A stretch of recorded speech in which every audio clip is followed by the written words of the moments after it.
Doc Shauna Springer here. I'm so pleased to welcome into the studio today Jen Satterly, someone who's widely respected in the military community, who's the co-founder of All Secure Foundation. Now, Jen came into the military community through her role as a director of film and photography for an elite special operations training company, and that's where she met her husband, Tom. She's also the author of the recently released book, Arsenal of Hope. Welcome to the studio today, Jen. Thank you so much for having me. Yeah, so maybe could you start with sharing a little bit about your background as you came into the tribe in the military?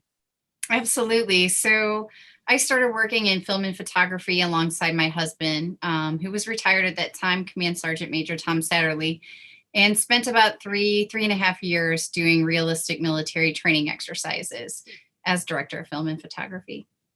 And Tom served in Delta Force, if I'm remembering Yeah, correctly. So correct. that must have been some interesting footage and some interesting experiences you had with those operators.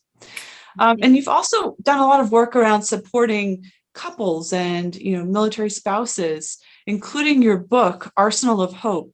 Can you tell us more about your book?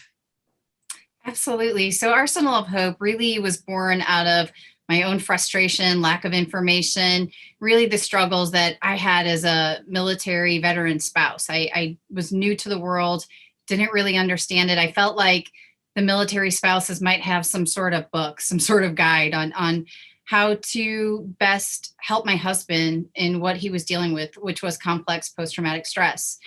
And so because the resources were so limited, because I felt so frustrated, and really when you're in the thick of it as a caregiver and a spouse, you're trying your best to stay above water, to keep your spouse above water. And so All Secure Foundation, which is our nonprofit, was really born out of my own struggles and frustrations, which is honestly where my book came from as well, is let me put something together. Let me give the book to other spouses that I wish I had 8 years ago when I met Tom. So really it was born out of our own struggles and the And research what that we did to get there. And with the special operations community, with the pace of deployments and the op tempo, as well as I think with police officers, there's kind of a similar thing there in terms of the elasticity that's required to go between two worlds that have a really different set of rules, just a whole different set of assumptions and a different culture. But what's interesting is that you have been part of both worlds, with Tom. And so you've played a role in his healing. And part of your message is that spouses suffer too, and that secondary PTS is a real thing, and that people are deserving of care and attention. I'd love to give you an opportunity and a platform to share some of what's on your heart on that. I'm so glad you did, because it's a huge, huge part of my heart. I used to say, put on your oxygen mask, because when you put on your oxygen mask, you're there to help other people in such more of a meaningful and present way. But now I've scratched that and said, put on your oxygen mask just because you deserve to have your oxygen mask on. Whatever you do with it, you do with it. But you are worthy. You are deserving enough to get the help that you need. Secondary PTS, Tom and I go around the country, speak at bases, we speak at posts. We always ask, who's heard of secondary? And we get one hand most often out of hundreds. Yeah. People don't even know it's a thing. They don't even know how war affects them in the home. They don't even know that the soldier's bringing it in, whether they want to or not. Most often it's not a deliberate thing. Or spouses will say, listen, I don't act like my spouse acts, so there's no way I have secondary PTS. It shows up differently for us spouses most often than it does our spouse. So it might not look like my PTS in secondary. It doesn't look like Tom's. And so that becomes very difficult for people to diagnose or treat. And the relief I see on the spouse's face when I say, it's not your fault. This is what's going on with you. And it's an injury. We can get to the other side of it too. Shoulders drop, tears fall, because everybody wants to have a good life. Everybody wants to live joyfully. And we just need help sometimes getting there. Such a hopeful message.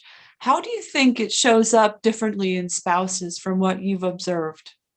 Most often what we hear and what I personally experienced was depression and anxiety. Those things Mm, seem to rise up okay. really high. And so I'll have spouses call that say, I'm on anti-anxiety meds and I've never had anxiety issues in my entire life, or I've never really battled depression. I don't know why I can't shake this, or why I'm Mhm. isolating from family or friends, or why I'm stopping, doing the things that I normally love to do. I don't find joy in them anymore. And so it shows up a little bit differently. It looks a little bit differently than the typical soldier or service member response, which could be, I see a lot of anger, I see violence, or I see aggression or perfectionism. So just because the symptoms or the signs look differently doesn't mean that it's not present. Absolutely. It's such an important message. And, if you live with someone who's waking up in the middle of the night, who's getting flooded with anxiety, it becomes a pretty unpredictable home environment for everybody. And that can lead to those feelings of anxiety and depression for other people in the family, to include children, as well as spouses.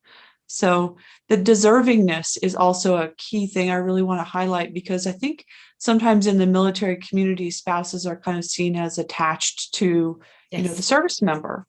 And so it's really important to be very intentional about that message of, you deserve the care. Can you say anything else you really want people to hear based on your experience?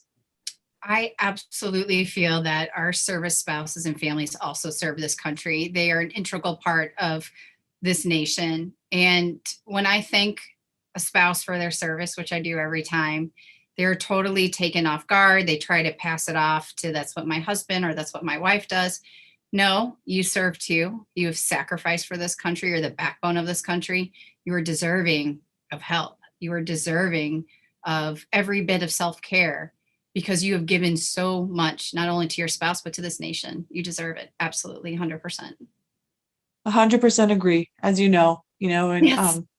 thank you for being a voice of hope for the community. You're somebody with so much credibility as somebody within the community, as a spouse of an operator. Where can we find more about your book or All Secure? How would you like people to find you? You can find us at allsecurefoundation.org. There's a contact button that goes directly to me. I field every single email so that you have the security and the safety to know that you can share stuff with us. It stays private. If you want to get in touch with us via social media, we're on all the social media channels as All Secure Foundation. Arsenal of Hope is available on our website, but it's also available at all major retailers. And I read it and I blurbed it because it was just a really moving story. It's a love story to me of a I couple agree. that finds each other again, regardless of so much trauma. So thank you for joining us today for A Veteran's Voice. And I'm excited to get this out to our audience. I think it's a really important message that you shared today. Thank you so much for having me. I really appreciate it. Thanks, Jen. Thank you.